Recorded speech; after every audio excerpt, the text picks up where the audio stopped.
Blake Lively is getting torn apart for disturbing scenes in her recent movie, Another Simple Favor, which, if you didn't know, is a sequel to the comedy mystery A Simple Favor from 2018. Why there would be a 7-year gap between a streaming movie and its sequel, I have no idea. But it finally came out. She co-stars in it with Anna Kendrick.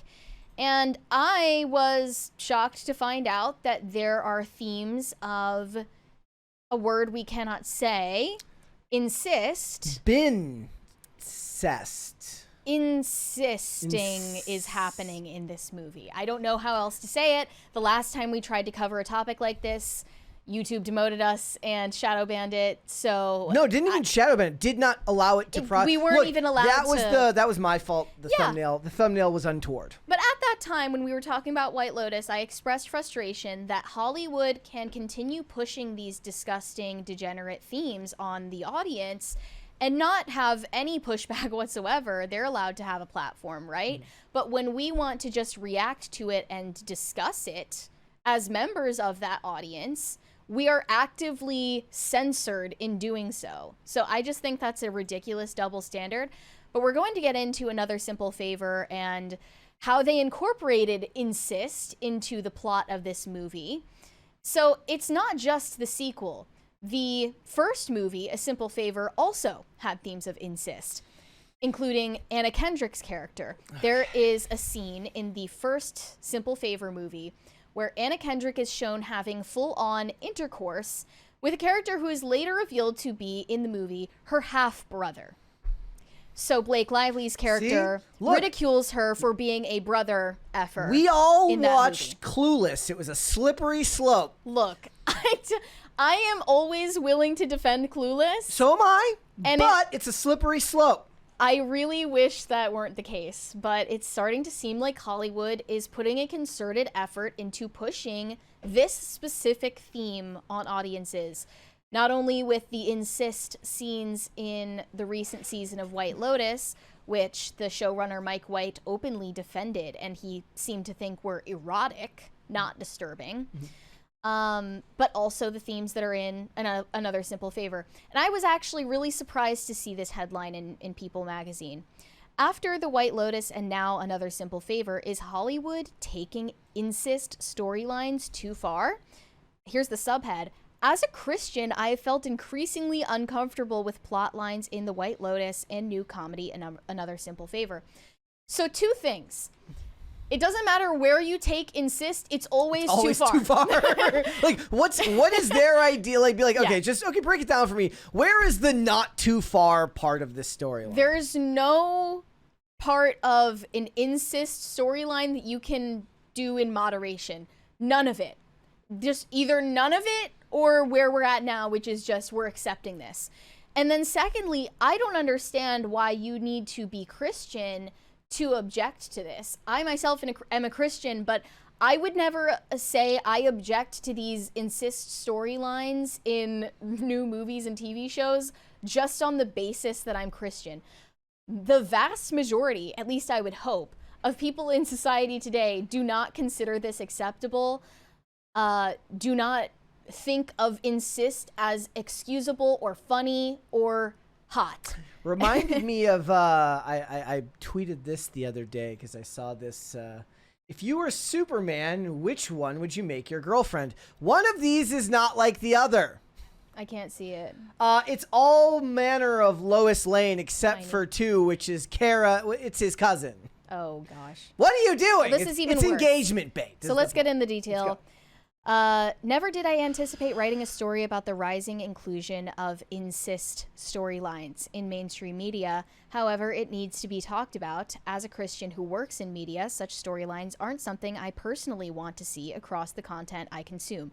Once again, non-Christians feel the same way. It's like some poor agnostic is like, bro, hey, wait a minute. It's like, bro, I haven't heard The Calling, but that doesn't mean I have to want to watch that too. What are you talking about? Of course, I recognize that we live in a world where incest occurs, but my objection is that in recent depictions of this taboo topic, it has been treated either as a punchline or a turn-on. I find both such depictions disturbing. And that is the crux of the issue, really. It would be one thing to depict incest or grape or a number of other things. In a serious manner. In a serious way, taking it seriously, depicting it as it realistically happens in the real world. But the way that they did it in both The White Lotus and Another Simple Favor was either as a joke or really more as an instrument to titillate the audience in a pornographic way. So I'm going to explain how this happened in Another Simple Favor, which is on Amazon. They're at this destination wedding. Blake Lively's character is getting married to a man who is secretly gay. That's another part of the story that we'll get to. But there is a murder that takes place at their festivities, leaving Anna Kendrick's character to wonder if she is being framed in a plot for revenge. Like its predecessor, Another Simple Favor is filled with many twists, including a disturbing incest plotline. So Blake Lively's character is named Emily, and she is one of 3 triplets. Emily's triplet, Charity, also played by Blake Lively, whom we are led to believe died in the womb, is found out to be very much alive, as their aunt Linda kidnapped her after helping deliver the 3 sisters. And on the day of Emily's wedding, Charity kidnaps her and drugs her to the point where her body is paralyzed. So then we come upon this scene.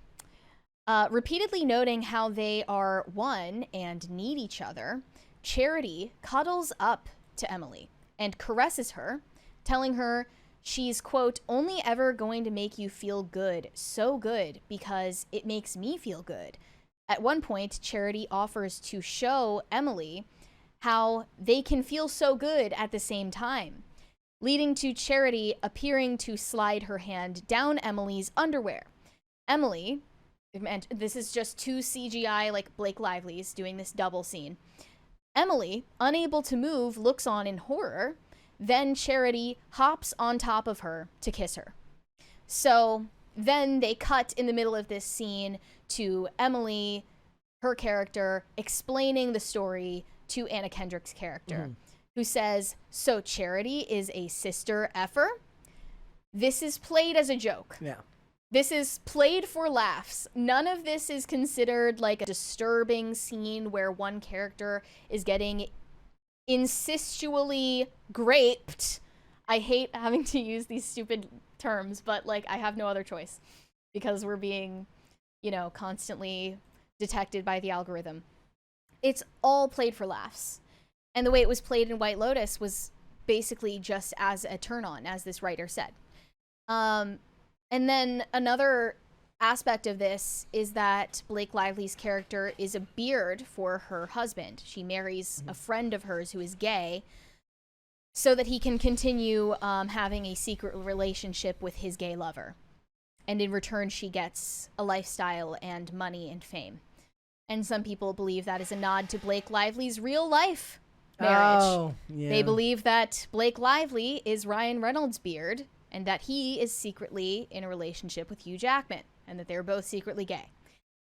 That I find less easy to believe than the fact that Hollywood is pushing incest and other degenerate themes on audiences in order to normalize these things to us. Yep, they love so it. that over time we become desensitized, and the ultimate goal is to make these things socially acceptable. Predictive programming. Yes. Yeah. Yeah, exactly. And it starts with plot lines. It starts with Paul Rudd in Clueless back in 1995. I believe it starts with plot lines that are in pornography, which eventually trickle into storylines in major Hollywood projects. And that's the final conclusion that we're finally at. Did anybody check to see if Blake Lively got stuck in a washing machine? I hope not. I mean, unironically, that is from point A to point B how this happened, in my opinion. Especially when you look at what Mike White, the showrunner of White Lotus, has said about his decision to include these storylines in his show. Yep. He's saying that it's erotic and inoffensive, and it makes sense for the context, and it's just siblings bonding. Like, that's literally what he said. He said that in the show, one of the brothers is trying to bond with his other brother. Yep. And by doing so, they end up having a sexual encounter. And this is just what they expect us to, see as normal mainstream entertainment now. I just refuse to let the lines blur. I think part of one of the reasons why these types of things became more and more common is that before these storylines existed, they were kind of cordoned off and left on HBO and Cinemax and such. Now, because of the rise of streaming services, there is no censor looking to keep these storylines out of everything. So you can, it's not just HBO anymore. It's not just Showtime. It's not just Cinemax. It's Netflix. It's this was obviously the movie we're talking about here was an Amazon Prime movie. Then there's HBO Max, and there's all of these streaming services that give way to these types of stories because there's just way more market for it now. Yep. And also the ultimate point here is that Blake Lively and Ryan Reynolds clearly have a perverted sense of humor.